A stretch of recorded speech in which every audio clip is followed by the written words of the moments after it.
stand. One each, please.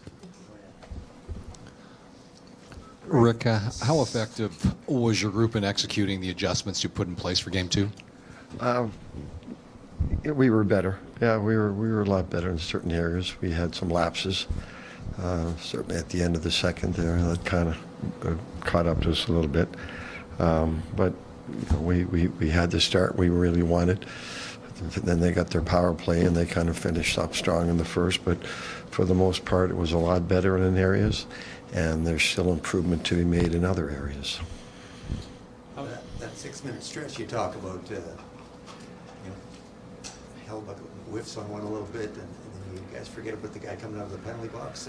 It's a bit of a falling asleep. It's not that you forget about him, but it's just we turned the puck over. We lost the battle on the boards, and it's just the timing of it. He's on that side of the ice, so Gabe can't get out of the box and catch him. He's gone. It was just it's unfortunate timing, and they took advantage of it. How does the challenge of handling that McKinnon and Rantanen and Makar group change when they're playing every other shift in the second period, double shifting? I listen, for the most part, we did a good job on those guys. Look who scored their goals, right? Parise, those guys got in there and got some greasy goals. So for them, I like Adams Lyon's doing a great job against those guys for the most part. They're elite players. They're gonna control the puck. They're going to make their plays, but I thought we minimized them for the most part tonight much better than we did last game. Rick, what'd you see from your penalty kill during the double minor? Yeah, they did a fantastic job. They did. They clogged up the seams and kept them to the outside and blocked some shots, which is huge. They did a fantastic job. They gave us a good chance there. What more did your team need to do to make life a little more difficult for Georgiev? Yeah, we need to spend more time in there, and we don't get our D involved enough. Like they're throwing a lot of pucks from there. They just throwing them at the net all over, and we're not getting enough of that. So we can spend more time in their zone, but one way we're going to do that is to win some battles low and get our defense a lot more involved. And we're still passing up chances to shoot the puck. We are, and we're going to have to fix that. We can tell them all we want, shoot the puck, shoot the puck. They got to make that the commitment to get more pucks on the net. Rick, how much does accessing that part of your game start in your own zone and exiting clean and getting more support coming up the ice? Yeah, it was better tonight. We can still get better at it. Yeah. Good. Thanks. Thanks, guys. So we're going to have an airport availability tomorrow before we take off. I'll finalize the time and who will be talking, but it'll be around between 12:30 and 1 o'clock tomorrow at the airport on the departure level. Okay. Thank you. Not the charter flight area, just the normal. The normal airport.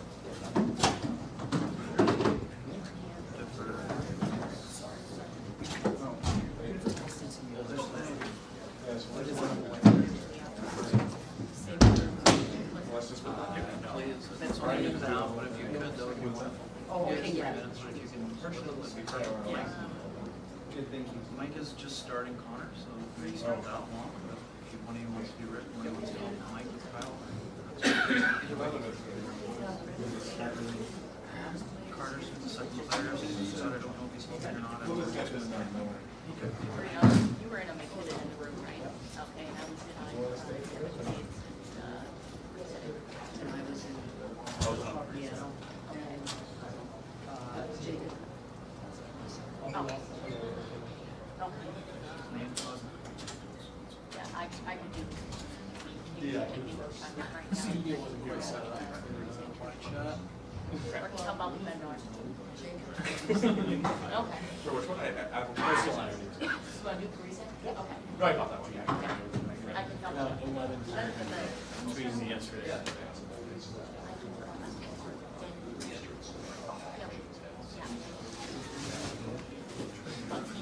Travel safe, Katie.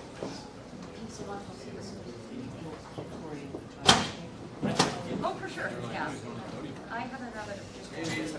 See you later. Travel safe. See you drinks. Bye.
Just a reminder to have that microphone and pass that when you're asking questions. We'll start with Corey.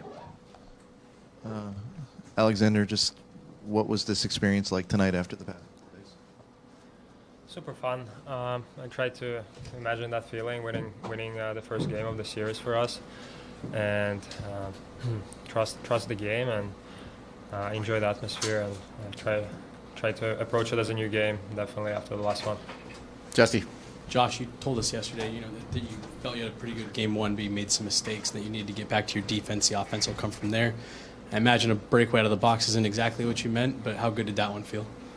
Yeah, it felt good. I mean, first of all, glory to God. I mean, that was I don't get those often. I mean, and just to be able to put it away, I mean, that was nice. It was obviously not my best effort game one defensively, so I wanted to focus on that. And those things happen sometimes like that. So it was nice. Go ahead right here. Josh, what was it like to see Zach Parise score that timely goal, and what kind of impact has he had on your club since joining? Well, he's got that veteran presence, right? And he's been around for a long time, and the way he takes care of himself off the ice, first of all, professional, and you realize why he's been around for so long. And then when he comes on the ice, he's just a smart player, knows how to get around, knows how to go to the right areas, and you look at the game gets tougher, and he ends up scoring a goal. So that's just the kind of player he is, and shows the veteran presence that he's had and why he's been in the league for so long. Kyle and Evan. Alex, just hoping you could take us through your game tonight after Winnipeg scored that early goal. What is sort of your mindset from that point, and how did things play out from there? I felt I played pretty good in that moment. The puck was going to my right side, and he gets a rebound to the left, and then it bounces back to the right. Kind of tough position, and I tried to just. It's a long game, reset, keep to my game plan, and trust the process. Evan and Tracy. Josh, I think Caleb Jones played 5 games over the last 3 months of the regular season, but he's consistently working hard in practice and staying ready. What can you say about a teammate like that who doesn't get a ton of opportunities, but when the playoffs come around, he's ready to go? Yeah, I mean, that's a really hard thing to do, right? Keep yourself mentally sharp the way he has. It was a long season of, not many games, but being around, continuing to work. So for him to step into the lineup and, arguably one of the toughest situations, playoffs where the speed's higher, a lot higher, and for him to be able to fill minutes and play well and be solid for us, I mean, it's big credit to him. It's tough to do. Tracy, then Sean. Josh, this is for you. Just how critical has Arturi Lehkonen been? How clutch does he continue to prove to be for you guys? I mean, he's a warrior, that guy. We all know it. We all call him that.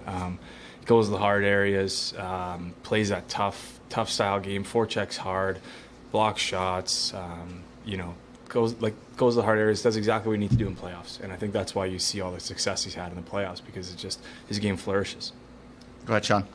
Josh, people look at the shot clock in the third and maybe not get an idea of, how good you guys were at taking it and tying it up in the offensive zone and shutting it down. Give me an idea how a team that's known for more for its offense kind of struck that perfect balance in shutting that third period down. Well, I think we have confidence in our defensive structure. It's just we haven't been able, we haven't showed it as much as we should have. Little mistakes, whatever it may be. So we focused on what the plan was coming into the game, and I think we just executed well. I mean, I don't want to say everything that we were doing, but I just felt like forwards were getting in lanes, blocking shots at the end in the third period. I felt like there was more block shots, sacrificing the body a little bit more, and getting that desperation. I think that's what it comes down to in the D zone. Sometimes you got to get desperate. Jesse, then Ken. Alex, it seemed like after the game there was maybe a couple extra taps on the pads and helmet bumps. What can you say about your teammates over these last couple of days and even in this game here tonight? Yeah, they've shown so much support to me over the last couple of days. Very rough first game, obviously, and I just felt so much trust in the room from everybody. I appreciate it so much. Helped me reset and know that they got my back. I know I'll help them out as well during this playoff. It was huge from them. Appreciate it. Josh, how was your team able to draw on that resilience? Sort of been a foundation piece for you guys over the years here. Yeah, I mean, I think when you come into the playoffs, you have to be resilient, right? There's going to be roller coasters, ups and downs, and coming in, with that win in 22, that was a big focus of ours, was not letting frustration set in, whatever it may be, and just being that resilient, callous brain where you just keep pushing forward and sticking to your game plan, and the results will come. And I think we have a few guys in our room, obviously that have been there. We got more guys that have been in the same situation on other teams in the playoffs. So it's something that we know we have, that resiliency and how important it is in the playoffs. We got guys that know how to do it. It's good. Okay, last two, Evan, then Kyle. Alex, the crowd here is intense and it's loud. Are you the type of guy who can block that out, or do you try to feed off of that energy? I try to enjoy it. I've seen the atmosphere here before on YouTube. It's one of the more fun buildings probably in the playoffs. The way they come together and the whole crowd is white.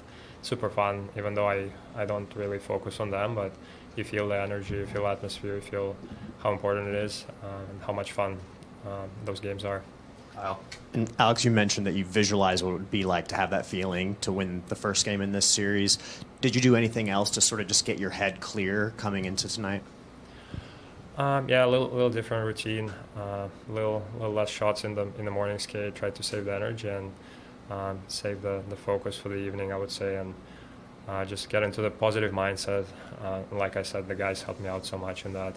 Just a lot of support overall in the room for everybody. All right, thanks, everybody. Thank you guys. Got it. I got to say happy birthday to my 4-year-old at home. I know she's sleeping.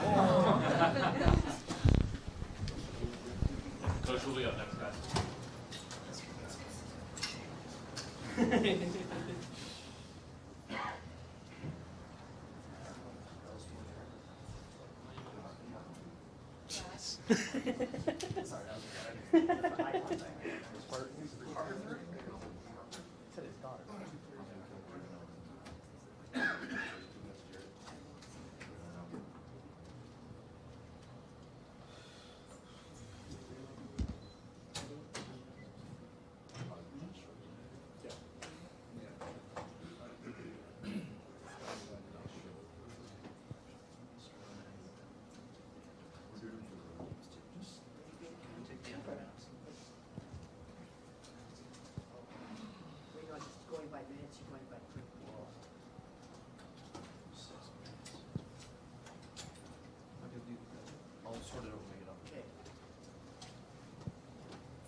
First question, Jesse. Coach, you said yesterday after game one that there were some things you guys needed to clean up. Obviously, 7 goals in the first game, 2 goals against in this one. You got to be pretty happy with the details you guys fine-tuned. Yeah, I thought second and because those details mostly for us after game one having success on the offensive side were defensive details, right? And I didn't love them in the first. I mean, you saw some of the chances. Like We got beat to the net in the D zone a couple times. We got beat to the net like off the rush a couple times, and that's how they created their scoring chances. And it's really that simple. Like when you tighten the gap on a guy, you got to beat him back to the net. And D zone, if you go finish a guy in the corner and they move it someplace, you got to at least beat him back to the net and then adjust from there within the structure of our game, right? So we have our details that we talk about when it comes to that. And first period we weren't great, but Gorgie was excellent. And then in the second and third, we got better and better. As you know, like I thought the second period we were really good on the defensive side of it. We continued to push offensively. Goals were harder to come by tonight than the other night for both teams. So no question there was improvement there. Yeah. John. To build on that point, before the series, you said if you're going to succeed, you need to get to a more defensive game. A lot of people would say in game one, the Jets out-av'd the Avs. What details can you share, especially in that third period, about how tonight the Avs out-Jets the Jets? You know, like I'm not going to go into specifics, but at the end of the day, it's like defending is hard work.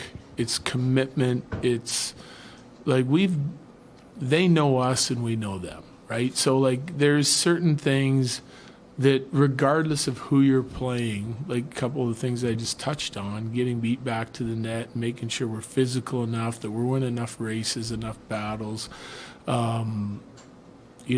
details within our defensive zone coverage. It can't be a sometimes thing. It's got to be an all the time thing, right? Like, you're still going to make some mistakes, and you need other guys to cover up those mistakes. And we didn't do a great job of that at times. Like for the most part, our puck management throughout both of these games has been okay, right? It's making sure that we're defending with enough importance that we can get going on the offensive side of things. And we found over the course of this year, last year, multiple years with the bulk of our core together, the better that we defend, the more offense that we create. And it's not always the case, but I think we have to put, like this time of year, you can't make structural mistakes and get beat in certain areas, because it's going to lead to scoring chances against, just because of the intensity of the game and the way other teams are playing and how quickly they can get on the attack. And tonight we were certainly much better than the other night. We can still make improvements on what we did tonight as well. Go ahead, and then Tracy. What was it like seeing Zach Parise score that game-winning goal? And could you just take us through like what kind of impact he's had on your team as a veteran addition? I mean, he's been fantastic for us. I mean, like, it just, like we talked about motivation for our team. This is a guy that's come out of retirement. That he had multiple options on teams where he could go. He decided to come to us. We love to win for him, and he plays the game the right way. He's committed on both sides of the puck. He's been chipping in on the defensive side, offensive side. He plays a little PK. He plays a little power play, and to see him. Like, he's excited about these playoffs, right? He's really excited and about the opportunity that's in front of us. And, like, to see him score that goal and watch that forecheck and then get it, and he gets rewarded for his hard work. I mean, that's the type of stuff that can get contagious in a locker room. Our guys are always excited for their teammates when they have success or score or make big plays defensively. But for a guy like Zach, I think it's even a little bit more so, because we know that, like, he's an aging player, and he's a guy that's like taking one of his last kicks at the can to try and raise the Stanley Cup, and we'd love to be able to help him do that. Tracy, then Eric. With Arturi Lehkonen, what is it about him that he just finds a way to always be there in the clutch for you guys? I mean, it's this guy's he's a competitive guy, right? And when you talk about all around good players that play the game the right way, and it's not always showing up on the stat sheet for a guy like Lucky. I can pick guys around the league that I'm a big fan of the way they play, and for multiple reasons, and he's one of them. Like, it's just when you do the right things all the time, day after day, practice games, and you're an intense competitor, like it's going to pay off for you at some point. And I feel like we've seen that out of Lecky. Big moments, just doing the right thing, competing hard, great detail to his game, a high level of skill and ability. I mean, that's all you can ask for from a player. He's never going to shortchange you on his effort, his competitiveness, the work he puts into the game. You know, he's one of those guys that's a coach's dream. You know, I'm sure the Jets have their guys that they like. We have ours. Like every team will have, you know, specific players that are just easy to coach and love coming to the rink, and competing is a big part of that. And that's what he gives you on a nightly basis. Eric, you're going back home 1-1. What's made you so formidable in that building this year? Yeah, it's a good question. I think, like, I do know this. Like, our fans and our building, over the course of my time in Denver, have been phenomenal. And through the regular season, like, I can't remember the number that we're at now, but it's 100 plus sellouts in a row. And our fans are diehard fans, and they love our team. I think they have a really good understanding of what our guys pour into every season. We've had some success. They can appreciate the work that we put in and the desire that we have to win in front of them, and they've helped us get there. Like, we've been a really good home team this year, and our fans and the city of Denver have supported us. I think our guys understand that. They want to come out on the ice every time and put their best foot forward and put on a show and be entertaining and play the right way. And, you know, so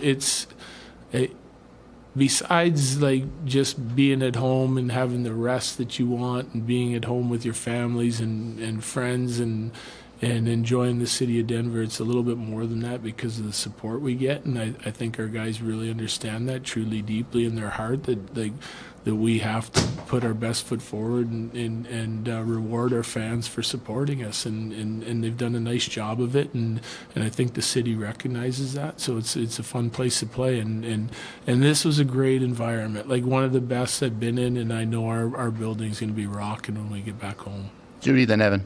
Do you have an update on Sean Walker? Yeah, he's fine. Completely fine. I know we've talked about Caleb Jones a few times through the year, but he and Kiviranta didn't play a ton down the stretch. What can you say about guys like that hit the ground running in the playoffs, keep themselves ready, and how big are they at this time of year? Dedicated, right? We talk about depth. I mean, those guys have been dedicated. They've had great, like, both those guys, their attitudes. You know, when you play limited minutes and a limited role on a team, you have to adjust year to year depending on what your role is on any team, right? And those guys have done a nice job focusing in on what they need to do to have success, what their role is, not trying to do too much, but still not trying to do too little in games, like not being too safe. And Kivy, like, with the depth that we added at the deadline, he's been in and out of the lineup. His role changes. We get the injury to Drouin, but, like, you look at his game over the last 6 weeks, right? It's difficult to stay in the moment and, like, bring your best when you're in and out and you don't really know what it is. We've tried to do a good job communicating as a staff on what we need from him when he's in. And, like, he's been outstanding in this series so far for me, like jumping in on the third line, on the Colton Wood line, and they've been impactful. And Jonesy, same thing. Like, he continues to work. He likes he understands that he's got to stay game ready. Lots of practice time for him, lots of extra work with the goalies, with the team, and then staying out before and after to try and stay sharp as he can. He clearly has a really nice skill set and ability to help us. We've been a deep team on the back end. We've been relatively healthy at times this year, but now he jumps in for Gerard, and I mean, he's done a nice job. So it's all you can ask is those guys I get it's hard to scratch them and keep them out of the lineup at times, but you're going to play what you feel is the best lineup on any given night. They understand that, and they're bought in, and those guys are giving it everything they can to try and help our team win. And so great teammates, both of them. Last three, Kyle. We had a chance to catch up with Georgiev a moment ago, and he told us how he visualized having success tonight and altering his morning skate routine a little bit to have that clear head. Are you just impressed with the way that he was able to rebound and really give you guys a solid night? Fantastic. You know, like, hey, listen, when you, more so than any other player on your team, the goalie and some of your stars, like, when things go well, they're going to get the credit. And when things go poorly, they're going to take a lot of the blame, right? Like, it is what it is. It's, and nobody's perfect. But, you can imagine coming in here, not having a good night as a team, not having a good night on the defensive side. And if you give up 7 as a goalie, like, what type of things you're reading online, what you're hearing from everyone. You know, everyone just goes immediately to doubt and criticism. And so to be able to sort of put that aside, focus on his process just like we would with the team, be mentally strong, resilient, and then go out and prove people wrong in game 2,